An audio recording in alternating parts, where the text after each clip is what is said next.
ये कैसे दिल के रिश्ते, वो नगली के फरिश्ते।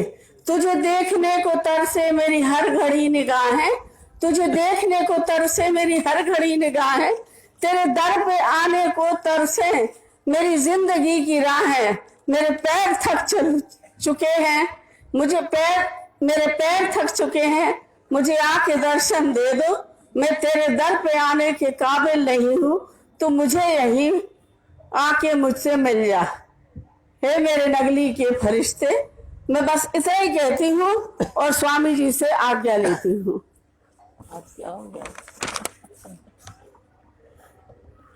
ओ नगली के फरिश्ते, कैसा ये तुझसे नाता। ओ नगली के फरिश्ते, कैसा ये तुझसे नाता।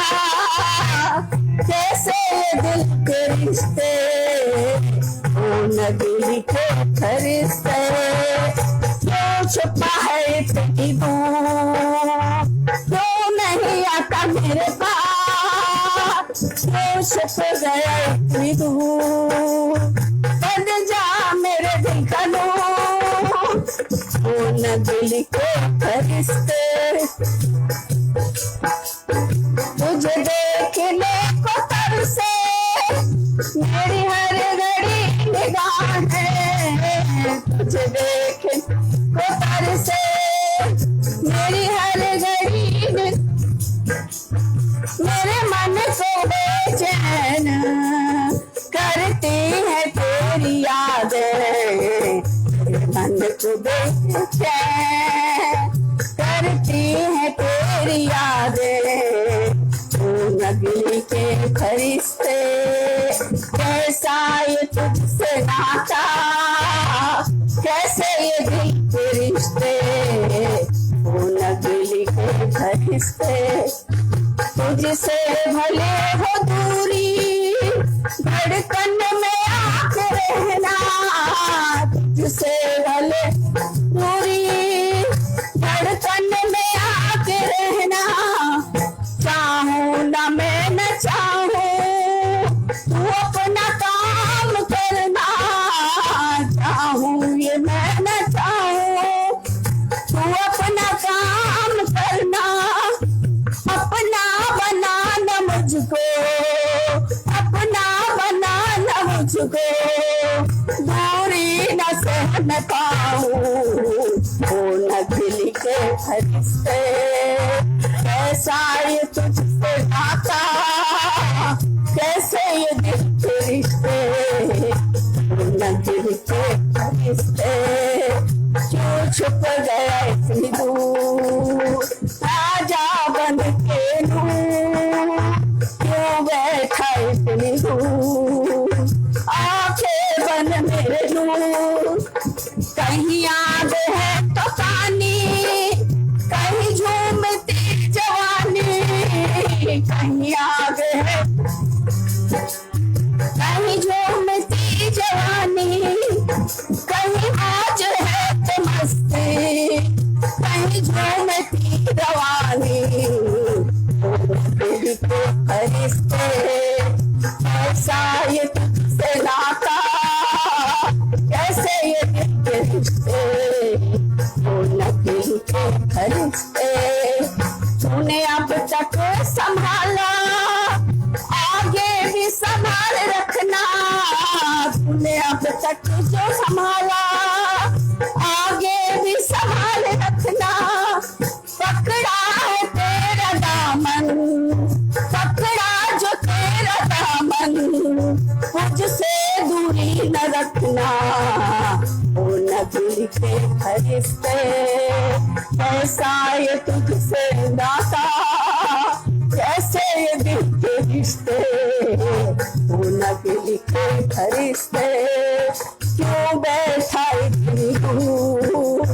आ बन जा मेरा नूर, क्यों बैठा इतनी दूर। आ बन जा मेरी नूर। बोले गुरु महाराज की जय, स्वामी जी की जय।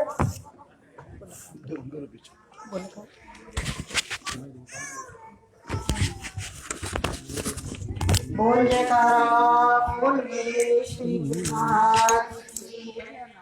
और हमारी निशादी भावुक की और सबको भावुक कर दिया कि नगली दरबार में दूर मांगते हुए, पर सचमुच वो दूर है ही नहीं, वो सचमुच दूर नहीं है। जब भी नाम लो वो पास ही है, हर समय हमारे साथ ही है। वो यही कह रही हैं कि मेरी आस यही अरदास यही, दो जग के प्रभु तेरे चरणों में, मेरी आस यही अरदास यही, दो जग के प्रभु तेरे चरणों में। ये आस का धागा टूटे नहीं, ये आस का धागा टूटे नहीं, मन नाम सदा तेरा भजता हो, मन नाम सदा तेरा भजता हो। मेरे रहबर मेरे पीर प्रभु, रो रो कर अर्ज गुजारूं मैं, मेरे रहबर मेरे पीर प्रभु, रो रो कर अर्ज गुजारूं मैं। सर्वस्व तुम्हें ही सौंप दिया तो फिर मान न कोई हंता हो, फिर मान न कोई हंता हो। बोल जयकारा बोल मेरे महाराज की जय। और अब हमारे स्वामी जी फिर से टीकमगढ़ में, सारी टीकमगढ़ शहर की गली चौबारों में एक अलग जगाते हुए आज उनका ये 23 तारीख से आज 27 तारीख है। और हम लोग भी ये लगता है कि जैसे सांसें थमने वाली हैं और उल्टी गिनती शुरू हो जाती है 27 के बाद। तो क्योंकि हम लोग भी बड़ी आशा और उम्मीद रखते हैं इन दिनों की, और वो इस टीकमगढ़ शहर को हर वर्ष यूं ही जगाते हुए हमारी भूलों को सुधारते हुए यहाँ आते हैं और हमें ज्ञान का दीप प्रज्वलित करते हैं। अल्लाह अल्लाह की अलग जगाते जगाते, अलग की आवाज देते देते, की सदाएं देता देता हर गली हर कूचे से गुजर जाता है, हर मोहल्ले में जाते हैं। अल्लाह की सदाएं देता देता हर गली हर कूचे से गुजर जाता है। मत पूछिए वो क्या कर जाता है, मत पूछिए वो क्या कर जाता है, बुझती सांसों को अमर कर जाता है। हम जो इतने सोए हुए से रहते हैं उनमें एक जागृति स्पंदन पैदा कर जाता है, बुझती सांसों को अमर कर जाता है।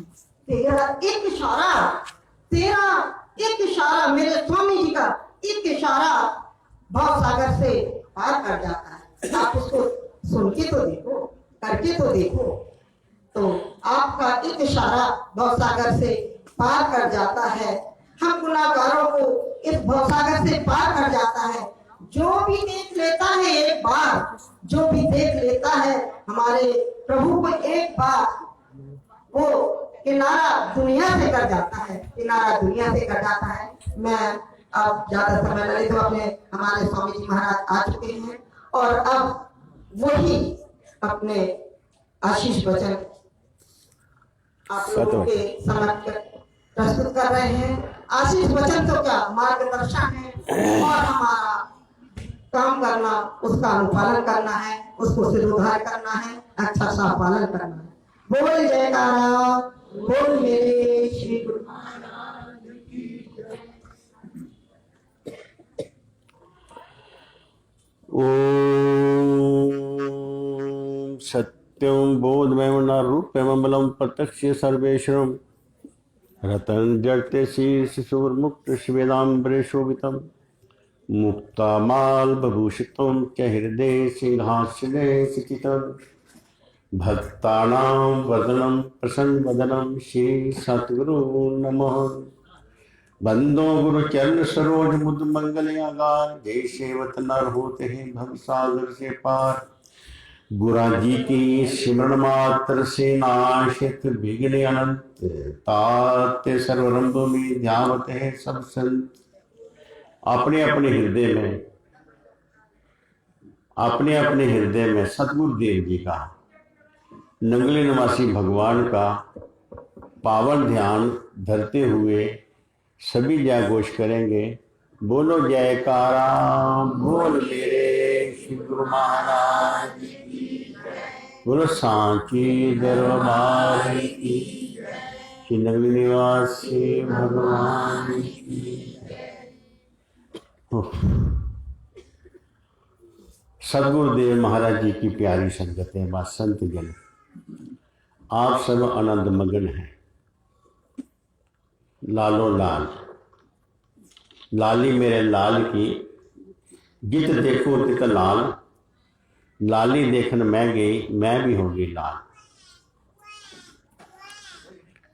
तो आप उस लाली में रंगे हुए हैं। रंग तो गुरु महाराज के प्यार का है, और ललारी कौन सा है? ये सामने बैठा है, ये ललारी है। जो अपना दुपट्टा दे देगा उसको रंग देंगे। ये बात याद रखो। इस लाली की मस्ती में सदा खुश रहो, आनंद रहो, ऐसा गुरु महाराज जी का आशीर्वाद है। जाने गुरुदेव नगरी निवासी भगवान, पर इतना जरूर है कि मालिक से जो चाहे सो कोई ले सकता है। जो चाहो अपने प्रभु से ले लो, लेने वाले लेते हैं, सबको मिलता है, सबकी झोलियां भरी जाती हैं, पर आप उनमें नहीं दिखाई दे रहे। भाई बोलो मत, देखो गुस्से वाला महात्मा सत्संग कर रहा, गुस्सा कर जाएगा फिर मुश्किल पाएगी। चलो बोली जाओ, मेरा क्या जाना। आप किन में से हो? दाते से सब कोई मांगता है, तो दाता किसी को देना चाहता है, आप उनमें से हो। जिन्हें वो दाता गुरुदेव नगरी निवासी भगवान क्या करता है? देता है। तो कारण से कार्य समरता है, कारण से काज बनता है, काम बन जाता है। जरा माहौल ठीक रखोगे तो ठीक है, या तुम्हारी मर्जी। क्या बता रहा था? कारण क्या है कि आपको लाली मिल गई। हाँ, अभी मैं थोड़ी देर पहले सोचा था कि मैं सुरेंद्र को जहां बैठाऊं, आता फिर मैं भूल गया। दूल्हा बन के वहां बैठे हैं, चलो कोई बात नहीं। तो कारण ये है सुरेंद्र, पता किसी को? हाँ, जब कारण से काज बनने लगा, काम बनने लगा, तो दूसरा रूप फिर आ गया गुरु मां। एक दिन सुंदर जी बोल रहे थे, सुनीता की शादी तो मेरे नाल की है, लेकिन गुरु महाराज ने अपना काम करने वास्ते, अपने काम वास्ते। तो मैं पूछा, जीजा जी थोड़ा काम क्यों रुकिया? ये दसो पहले।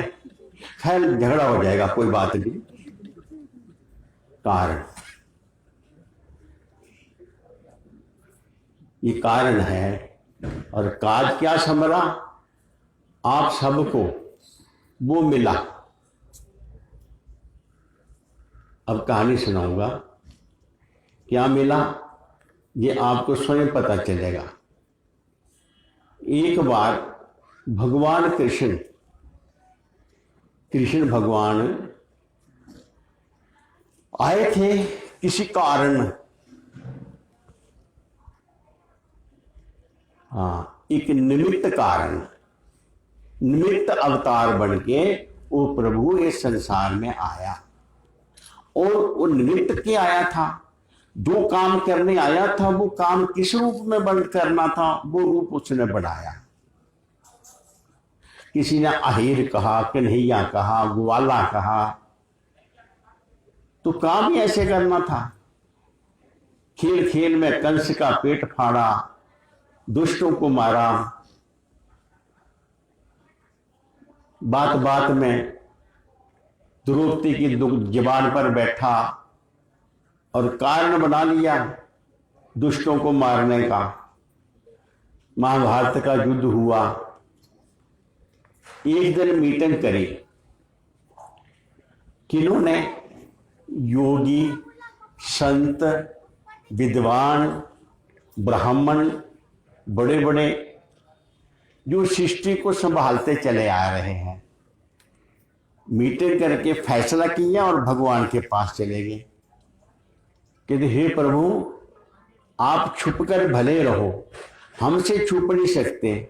ये जो रूप बनाया है, आप इस रूप में हमें अपने चरण नहीं धोने देते, हमको आप सेवा नहीं अपनी करने देते, बल्कि जूठी पतले उठा रहे हो। हमने क्या पाप किया है? ना आपके चरण धो सकते हैं, ना सेवा कर सकते हैं। अब क्या जवाब दें? भगवान लीलाधारी तो थे, कहने लगे कोई बात नहीं, कोई बात नहीं, जल्दी ही अब अगले युग में मैं आऊंगा और तुम मौज उड़ाना। तो श्री गुरु महाराज जी के रूप में वही कन्हैया आप प्रगटे संसार में और आए सतगुरु के रूप में, और उनकी सेवा पूजा किसने करी? बड़े बड़े योगी, ब्राह्मण, विद्वान सब आकर सेवा करने लगे, सेवक बन गए। कृष्ण बन के आए थे तो मैल धोई। सृष्टि पर मैल जम जाती है, दुष्ट पैदा हो जाते हैं। खेत में खाद डालो तो घास भी खूबी लगती है, घास भी बड़ा हो जाता है, घास उखाड़ दी जाती है और फसल पैदा होती है। इस कारण वो आए थे कृष्ण बनकर कि उन्होंने पापियों का विनाश किया।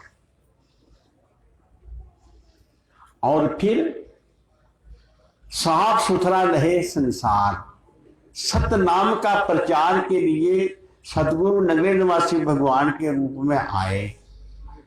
श्री गुरु महाराज जी आए, प्रकट हुए और उन्होंने अपना काम किया।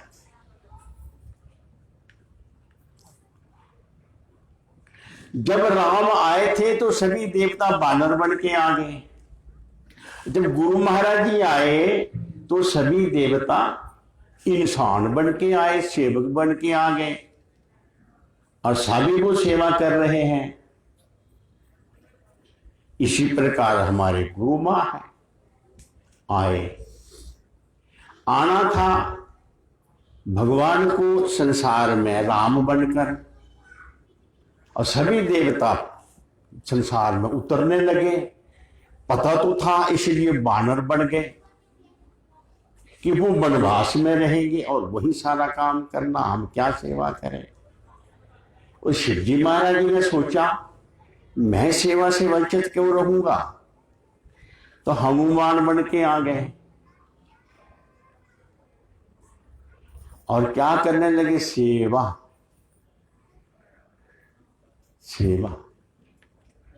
हाँ, और उन्होंने एक सैंपल पेश कर दिया कि इस प्रकार स्वामी की सेवा होती है। अपनी तमाम जरूरतें खत्म कर दी। बोलो, बानर रूप में उन्हें पलंग की जरूरत थी, चाय की जरूरत थी, समय से भोजन की जरूरत थी। बानर रूप में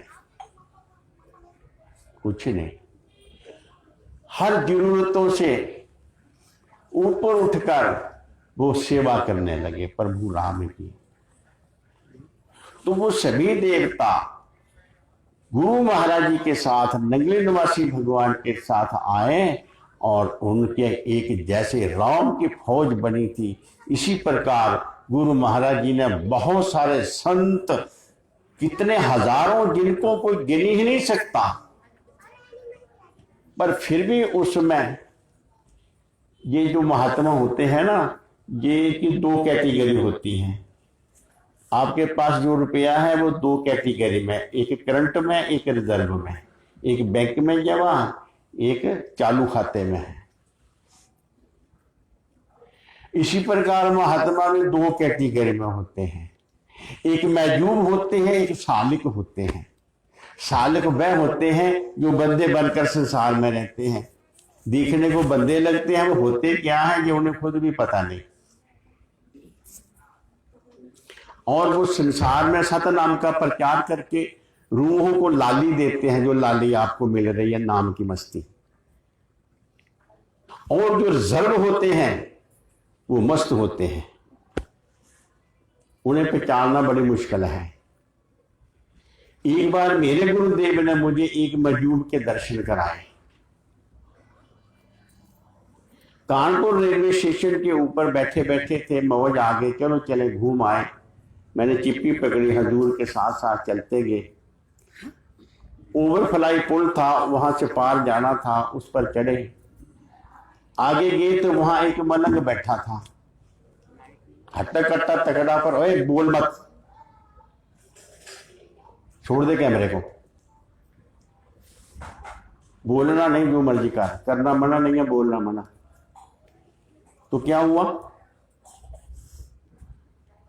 हजूर दूर जा रहे थे तो वो महापुरुष मजूब रूप में बैठे थे, शरीर की शुद्ध भी नहीं है। कोई आया तो दो सुना दी, कोई आया तो अपना मैला लिया उस पर फेंक दिया, पास ना आए कोई फटके ना, मस्ती से बैठते हैं। अपने साथ भी मैला रखा हुआ पास पास, कोई आए ना, ऐसा था। मैं उसे देखता था जब जब स्टेशन में जाना।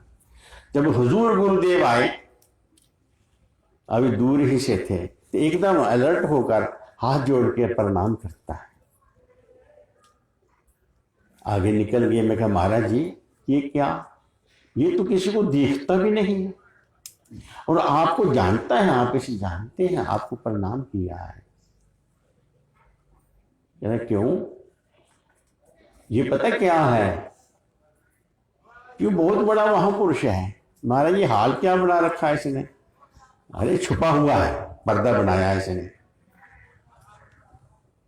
ये पर्दा बना रखा है, तू पास ना आए, बैठे ना, डिस्टर्ब ना करे, कहाँ जाएगा बेचारा। अच्छा हजूर बात करते करते कहते हैं, इसमें इतनी ताकत है, ये ऐसे करे तो धरती को ऐसे पलट दे, जो चाहे सो कर सकता है। लेकिन इसने अपना आप छुपा के रखा है और उस मालिक के स्वरूप में, भजन के आनंद में सदा बेसुध है। जैसे को पी ले तो फिर उसे शोष थोड़ी रहती है, उस नाम की खुमारी में ये मस्त पड़ा रहता है जहां पर स्थिति के साथ। तो गुरु महाराज जी ने कितने महजूब बनाए, उनका कोई अंत नहीं। वह हिमालय की गुफाओं में जाकर भजन कर रहे हैं, मस्ती ले रहे हैं, और 2000 महात्मा, क्योंकि जब श्री महाराज जी ने श्री स्वरूप दर्शन लिखवाया, पहले लिखा उन्होंने, लिखा 1934, 35, 33, 34 में महाराज जी को हुक्म दिया। जब महाराज जी सत्संग लिखने लगे, गुरु महाराज सत्संग करते थे तो महाराज जी की ड्यूटी थी कि लिखो, और भी महात्मा लिखते थे कि गुरु महाराज के सत्संग लिखो। कई प्रकार तो थे नहीं, ये बाद में जी बहुत फायदेमंद है, संसार का भला होगा, लिखो। तो उस समय एक दिन वो लिख रहे थे तो गुरु महाराज जी ने सत्संग रोककर कहा, अगर रहा गुरु महाराज जी का नाम लेके, ये आप क्या लिख रहे हो, कोई भजन बना रहे हो? ये नहीं महाराज जी। तो क्या करते हो? महाराज जी मैं आपके सत्संग लिखता हूं। अच्छा, होश आ गई? आई, कोई बात नहीं, देर हो गई, फिर भी जाग आ गई, लिखते चलो, लिखते चलो और लिखते चलो। लिखने के बाद जो छूट जाए, ना लिख पाओ, तो अपने दिमाग से फैसला ना करना, दोबारा मेरे से पूछ लेना। ये बड़े काम आएंगे। लेकिन याद रख, अपने लिए लिखना, लोगों को सुनाने के लिए ना लिखना, अपने लिए लिखना। जब तुम इन्हें अपने लिए लिखोगे और अपने लिए पढ़ोगे, अपने लिए याद करोगे, जो तुझे देखेगा उसको अपने आप ही मिल जाएगा। तार में करंट है तो छू के देखो उसे। जो जिनसे तुम बैठोगे, बातचीत करोगे, तो मेरा सत्संग उनके पास अपने आप पहुंच जाएगा। सत्संग हमें कहां पहुंचाता है?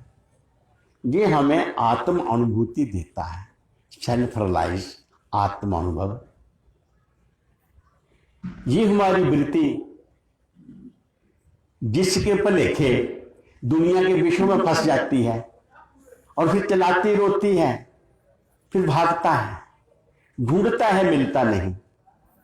और जब दुनिया के सुखों से पेट भर जाता है, उदास हो जाता है, तो उसके पास संत स्वयं आ जाते हैं, ढूंढने नहीं जाना पड़ता, वे उसे जगा देते हैं। झूठ थोड़ा बोल रहा हूं कि अपने आप सतगुरु आता है सेवक के पास। हम जैसे भाग्यन को ग्रह दर्शन देना, हम जैसे भाग्यन को ग्रह दर्शन देना, घर में आकर पकड़ लिया, दर्शन दे दिया। कोई ढूंढने नहीं जाता गुरुओं को, महापुरुष ढूंढने क्या आ जाएगा, क्या पहचानने का? उनकी ड्यूटी है। वो कैसे ढूंढने आते हैं, मैं सार प्रभु की बात बताता हूं।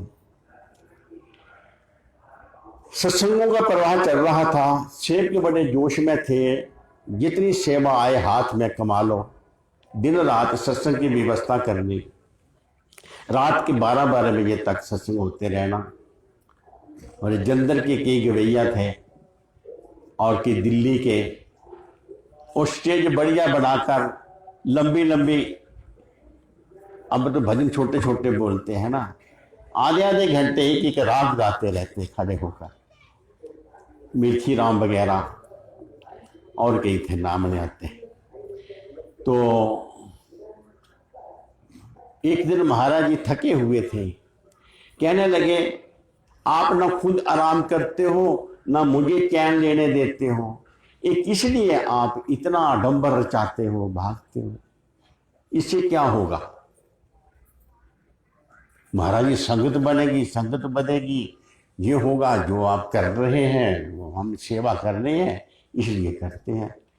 अच्छा, तो तुम सोचते हो कि बड़ी बड़ी महफिलें लगाकर फिर लोग हमारे से जुड़ जाएंगे? एक बार रामनवमी पर महाराज जी ने सवाल कर दिया सेवकों से।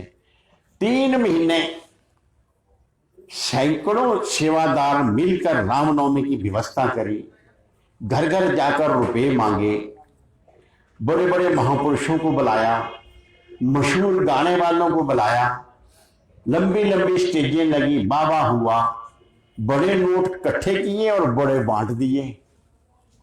इसका फायदा क्या हुआ मुझे बताओ? चुप। जी हुजूर, क्या फायदा? हुजूर कहते ये फायदा है, इतने लोग इकट्ठे किए, कितने लोगों ने नाम लिया, कितने लोगों को नाम की भूख लगी, कितने लोगों की वो बीमारी दूर हो गई जिस बीमारी से परमात्मा भूल जाता है, ईश्वर भूल जाता है और याद आ जाए। सुन्न हो गया हाथ पैर, नहीं पता चलता। जब इसमें जान आ जाती है तो हाथ लगाते पता चलता है। इसी प्रकार हमें महसूस हो हम किसके हैं, किस लिए आए थे, क्या काम करने आए थे, जाना है तो लेके क्या जाना है। ये होश आए, जाग आए तो पता चलता है। सोए हुए का घर चोर लूट जाते हैं, जाग जाए तो उसे पता चल जाता है कि चोर आ रहा है। ये काम क्रोध मोह लोभ अहंकार बुद्धि कल्पना कला क्लेश दिन रात हमको माया जाल में फंसाकर लूट रहे हैं। हुजूर ने पूछा कितने जागे, कितने जागे? हुजूर ने कहा बच्चों सुनो, हमारे पास जिनकी चिट्ठियां हैं वही हमारे से चिट्ठी लेंगे। मैं तो डाकिया हूं गुरु महाराज के संदेश से। ये डाकिया बैठा हुआ है और आपके नाम डाक आई है, इन्होंने डाक दे दी। अब खुश हुआ, प्रसन्न हुआ, सतगुरु की कृपा का वितरण। हाँ, ये पहले बचपन में बहुत कुछ महाराज जी ने कहा, और जो कहा था तब लगता था कि महाराज जी ना लाड कर रहे हैं हमसे। वो लाड नहीं, अगम की बता जाते हैं, अगम। हर कृपा। तो मैं क्या बता रहा था आपको, मैं ये बताया कि ऐसी बात नहीं, कोई नई बात नहीं। आप और नहीं, गुरु माँ और नहीं, आप वही एक हो। कौन से एक हो? महाराज जी की बात बताता हूं।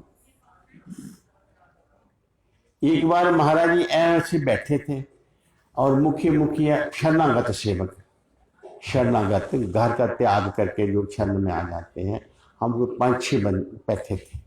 बीच में देवियां बैठी थी। एक हिमाचल से देवी बाई थी, वो बाई तो बाद में बनी, वो बैठी थी।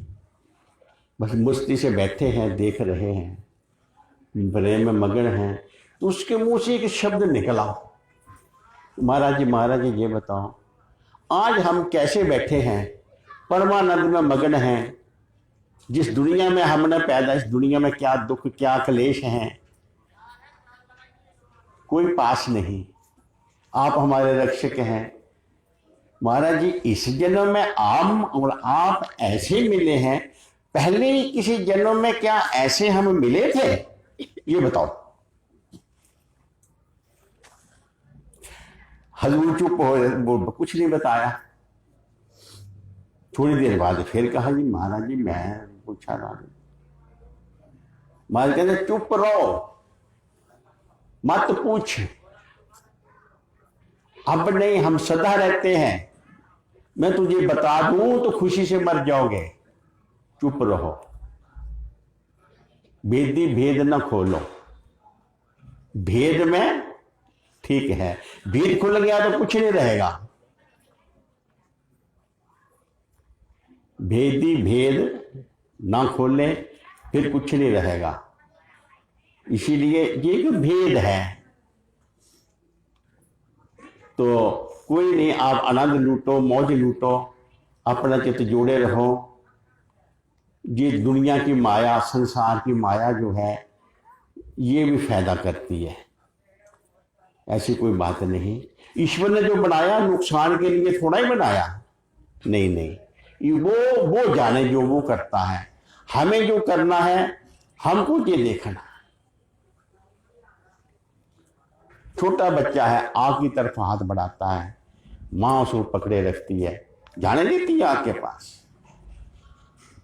कोई बात नहीं।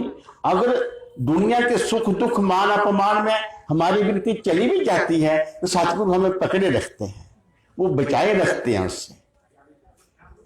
वो मायापति हैं, उनको पता है इसे कैसे बचाना।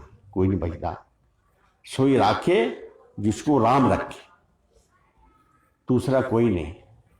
तो गुरुमुखों को क्या चाहिए, अपने काम में लगे रहना चाहिए। नाम जपो, हाँ भजन जोड़ किया करो और सेवा में लगे रहो। नाम जपो, सेवा में लगे रहो। दो ये ऐसे, अरे कुत्ता काटता है ना, तुम्हें एक चेन लाना पड़ेगी और एक किला गाड़ना पड़ेगा। अभी नहीं समझे? बस चेन गले में डालो, किले से बांध दो। मान लो कि कुत्ता संसार में हमारी दुर्गति कराता है, गुरु मूर्ति का किला और श्वास की रस्सी, बांधे रहो, लगे रहो। सेवा के बिना भजन नहीं होता। अगर भजन हो भी जाए सेवा के बिना, तो मान लो दूध है, बर्तन है ही नहीं, इसमें डालोगे। सेवा पात्रता देती है। और भजन पदार्थ है, पात्र नहीं तो पदार्थ किस में डालोगे? सेवा। सेवा में भजन होता है और भजन में सेवा नहीं होती। भजन और सेवा इस वृत्ति के, इस मन के वृत्ति है, उसी का नाम मन है, उसी का नाम वृत्ति है ना। शादी नहीं हुई तो कंजक है, धी है, सौरे चली गई तो फिर बहू है।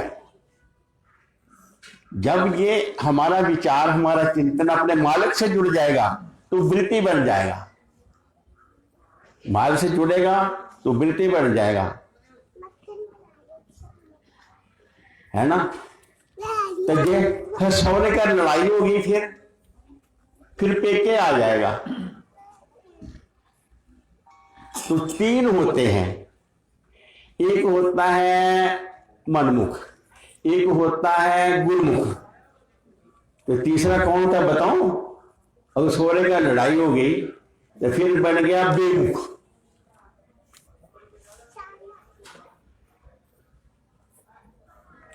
हाँ, कहते ना, बेमुख मुझे मिले नहीं, पापी मिले हजार। एक बेमुख के सिर पर लख पापी का भार। पाप तो दूर हट जाएंगे, जैसे बटन दबाया तो अंधेरा कहां चला गया, गुरु आया तो पाप कहां चले गए। पर जो बल्ब जगा के आंख बंद कर लेता है, उसको रोशनी कौन देगा? वो बेमुख है। मतलब महापुरुषों की सेवा करे और सत्संग सुने और विचार ना करे, बेविचारा रहे। तो विचार करो, जब सत्संग सुनो तो विचार करो, ये बात क्यों कही, कहां चली, कहां तक इसका संपर्क मेरे से है, इस पर विचार करो। उदाहरण दूं कैसे? जैसे तुम्हारी दरानी जिठानियां दो टीके लगा दिए आपको, सिर्फ तिरानियां गल्ला सुना देती हैं, हाय क्यों किया मैं तो की बिगाड़िया, सोचते रहोगे। देखो विचार कहां चलेगा। गंदगी में विचार भाग कर जाता है, अमृत पीने नहीं जाता। जब महापुरुषों की बात भी ऐसे विचारोगे तो अंदर खिलती जाएगी बाहर, रंग आते जाएंगे, भक्ति, प्रेम, है क्या क्या, ज्ञान, वैराग, भक्ति, प्रेम, अनेक प्रकार के बगीचे खिल जाते हैं। महापुरुषों के सुने हुए सत्संग को चिंतन करता है। नहीं तो जीवन क्या क्या चिंतन करेगा, तुमसे पूछेगा, हमें कान से पकड़ के पता नहीं कहां ले जाएगा। जहां झगड़ा हुआ था ना 2 महीने पहले किसी के साथ, वहां ले जाएगा, झगड़ो पिट्टो बैठे, वो तो हो गया, कहां ले जाएगा। हाँ, ये है सदगति। तो महापुरुषों के चरणों में, गुरुजनों के चरणों में आकर हमें सदगति मिलती है। सद मैंने परमात्मा, गति मैंने हमारी जो रुख है, चाल है परमात्मा की तरफ, सदगति मिलती है। और दुर्गति अपने आप होती है, उसे कोई करता नहीं, अपने आप होती है। इसीलिए सदा सदा सत्संग सुनते रहो और यह गुरु माँ आपको जो सिखाती है सीखते रहो। और अगर ये डांटती नहीं है, पर जब ये बहुत बड़ी कृपा करनी हो तो फिर डांटती है। डांट पता कैसे होती है, समझे? तुम्हारे बच्चे को भूख लग गया, तुम्हारे पास एक ही रोटी है, तो वो रोटी से बच्चे को खिला दोगे, खुद भूखे रह जाओगे? भूखे तो नहीं रहोगे, तो खुद खा जाओगे तो जहर हो गया, बच्चे को खिला दी तो अमृत बन गया। कृपा तो महापुरुष कृपा भी करते आते हैं, ऐसी कोई बात नहीं,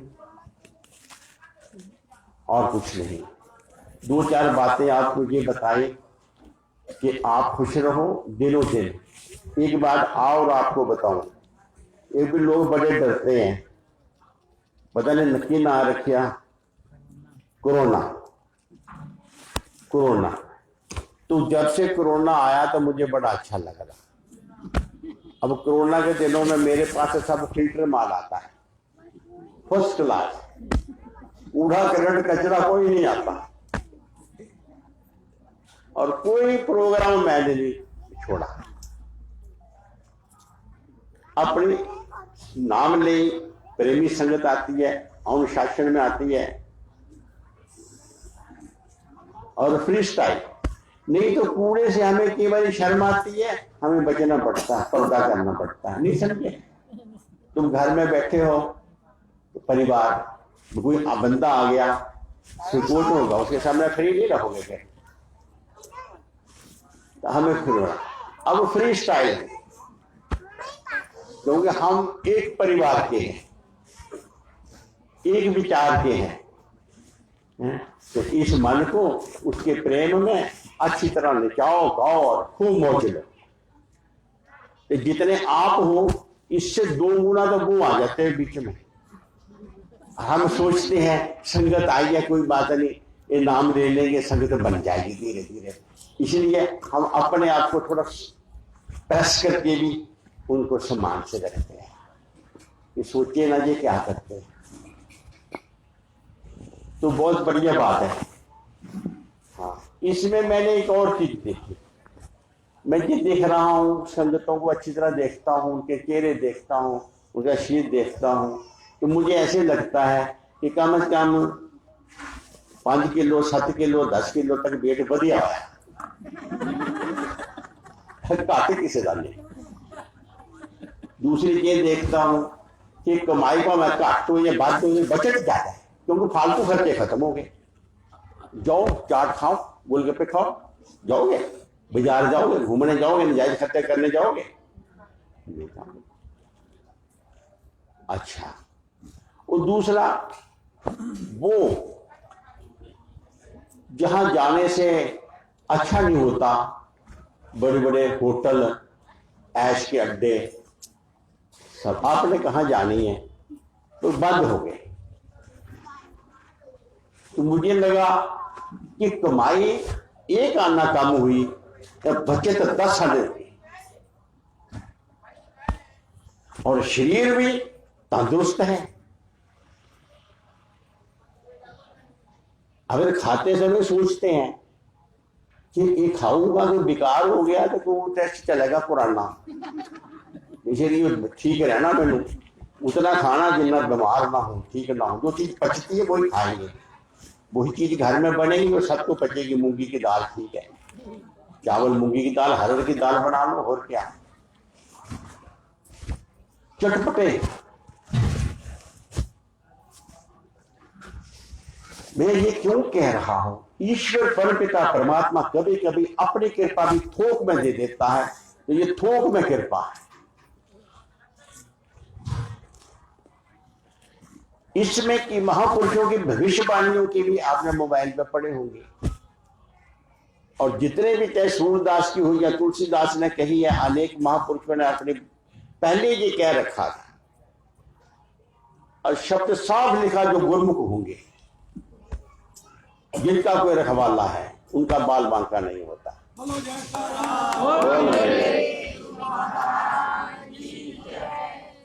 ऐसी कोई बात है।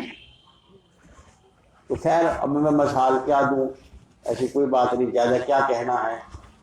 पर एक बात याद रखना, कुछ लोग ऐसे हैं जो लोग उसके डर से ही कमजोर हो गए, उनका मैं क्या करूं। कुछ भी नहीं है, डरते हैं जो उन्हें विश्वास नहीं। तो वो ये विश्वास करें कि डरे ना, डरे ना। मैं डर की कहानी सुनाऊं। एक सांप था, एक मेंढक, दोनों दोस्त थे। वो मेंढक कहने लगा, आप बड़े जहरीले हो, आप ये जहर से नहीं मरते, आके काटने से जो जहर चढ़ता है ना, उससे बहुत कम लोग मरते हैं, नहीं मरते। कहता फिर कैसे मरते हैं? तो तेरे डर से मरते हैं। तेरे डर से मरते हैं लोग, तो भयंकर है ना, हाय। अच्छा, साबित करो। मैं साबित करता हूं। मैं यहां बैठा हूं, तू छुप जा। कोई बंदा आएगा, मैं उसे काटूंगा। मेरे में तो जहर होता ही नहीं, मेरे से क्या मरेगा। मैं उसे काटूंगा, मैं काट कर छुप जाऊंगा, तू सामने आ जाना। तो ठीक है, भिंड के लिए जूट काट के परे हो गया, सब सामने आ गया। वो सांप ने काटता है, खा गया बेचारा, रो बेहोश हो जाता है। हाय, सांप कट गया, कट गया, कट गया, मर गया 2-3 घंटे में।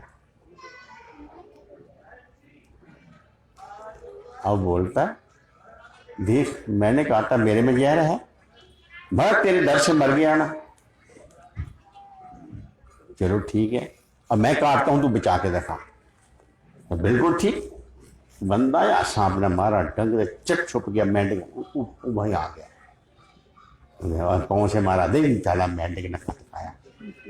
अच्छे लाया होते, ला रहा होते, बोरोली वगैरह लगा ली, क्या मस्त चलता गया, अपना काम करता रहा, उसे कुछ भी नहीं हुआ। जिन्हें उस विल पावर से वो जो जहर था वो भी नहीं चढ़ा होगा। दूध को हिलाते रहो तो जम जाएगा। अगर किसी को सांप काट गया तो काम में लगे रहो, दौड़ते रहो, कभी भी जहर नहीं खाएगा। अब बैठ गए तो खून जम गया, है कुछ भी नहीं। तो भय, मैं कह रहा हूं भय, तो डरो मत, डरो मत। सब मरने के लिए आए हैं कि हम जितने, सब ने मर जाना है और एक को बार मरना है, इससे क्या डरना। और मरकर जाना कहां, यहां से आए वहीं जाना है। फिर गुरुमुख की मौत तो होती नहीं। मौत क्या है समझे। मैंने आपको एक चीज दे दी कि बेटे ये चीज ले ले, और ये चीज मेरी है, मैं ले लूंगा जब मुझे जरूरत पड़ेगी। जब वो चीज आप मुझे दोगे, आपको कोई दर्द होगा। पर जब जी भूल जाओ, ये चीज धर्मानंद की है, ये मेरी है, फिर मैं मांगूंगा तो दोगे मुझे। बस इतना ही फर्क है और कुछ नहीं। इसका नाम मौत रख दिया। ना तन ना मन ना धन इसका। और दुख की क्या बात, तन मन धन अर्प गुरु को, उनका है, हमें क्या मतलब। जिसकी आज्ञा हुक्म मनिए पाइए, तन मन धन अर्प गुरु को हुक्म मनिए पाइए। तन मन धन उसका है, हमें मिला है, ऐसे मिला है जैसे मालिक ने नौकर को कोई चीज दे दी, तो इससे काम करो, ऐसे ही उनका है। हम जो कर रहे हैं उसके लिए, उसके हुक्म में कर रहे हैं। फिर क्या मौत होती है वो नहीं। ऐसे लिए डरो मत, शेर बन के रहो। शेर और गिद्ध में क्या फर्क होता है बोलो। अरे गिद्ध आगे पीछे देखता फिर जानता, और शेर आगे आगे देखता है, पीछे नहीं देखता। तो गिद्ध हम कब बनेंगे, कल मैंने क्या किया था, ओहो कल ऐसा क्यों हो गया, अरे आगे कल क्या होगा। वो पिछले और अगले कल की चिंता में आज सबका सत्यानाश। आगे पीछे देखते रहो, कुछ भी होता नहीं, वो गिद्दड़ होता है। और आप जैसे शेर क्या करते हैं, जो करना है उसे करके छोड़ेंगे, कल के लिए नहीं छोड़ेंगे। आज जो ड्यूटी आज देख फिर सोएंगे आराम से। वर्तमान को इस्तेमाल करने वाला, वर्तमान में जीने वाला शेर होता है, और भूत भविष्य की चिंता करने वाला गिद्दड़ होता है। हाँ, तो गुरुमुख जो होते हैं वो वर्तमान में जो अपनी ड्यूटियां हैं वो करते जाते हैं। वो कल पर कोई काम नहीं छोड़ते क्या, और पिछले बार में सोचते नहीं, गया सो गया, तो दोबारा नहीं आएगा। इसलिए समझो, समझो अपने आप को, समझो। बंदा कहता महाराज जी भजन मन नहीं लगता, कहते मरना याद है, मरना है, अब मरना तो है, अरे कब मरना है, कहते कब मरना? कहते बच्चों जब मरना है ना तो साह रुक जाएगा, साह ऊपर अगर थल्ले केड़े सांस में प्राण निकलने हैं। इस वेले इस सांस की रोक कर खड़े रहो और सतगुरु का इंतजार करते रहो। किसी ने आना, मुझे मिलना है, इस रास्ते गुजरेगा, हम वहां पर खड़े हैं, जब आएगा वो मिल जाएगा। श्वास श्वास से मरो गोविंद, मनांतर की उतरे चिंता। कोई चिंता नहीं रही थी संसार में, कोई नहीं। कोई कहता दुखी दुखी में दुख तो दस है कि यह कहीं। मैं बोला रोटी खाने को मिल गई, कपड़ा पहनने को मिल गया, इसके बाद क्या दुख है? हाँ हाँ दुख तो होगा ही, आप जानो समझो क्या दुख है। जो मुझे पता नहीं है वो सबको पता है, लेकिन परमात्मा ने तो एक को जरूरत बनाई है, सर्दी गर्मी से ये शरीर हमारा बच जाए, तो भूख लगे तो रोटी मिल जाए, प्यास लगे तो पानी मिल जाए, और फिर शक्ति दुगनी बनी रहती है। फिर परमात्मा ने जो हमारी ड्यूटी लगाई है उसकी ड्यूटी देंगे, पर स्वाद नहीं जीन देंदे। हाय रब्बा, स्वाद नहीं जीन देंदे। आगे मैं कुछ नहीं कहता, नहीं इसमें ना जाओ, गुरुमुख बने रहो। इतना कह के मैं विराम लेता हूं, और कुछ अनुचित हो तो क्षमा करना। आगे गुरु मां जो कहे ठीक है। मैं 1:30 बजे तक कहा था, 15 मिनट ऊपर हो गए। इतने हमारे सेक्रेटरी साहब, आगे आप कहो जो कहना है। बोलो जयकारा बोल मेरे श्री गुरु महाराज की, सांचे दरबार की जय।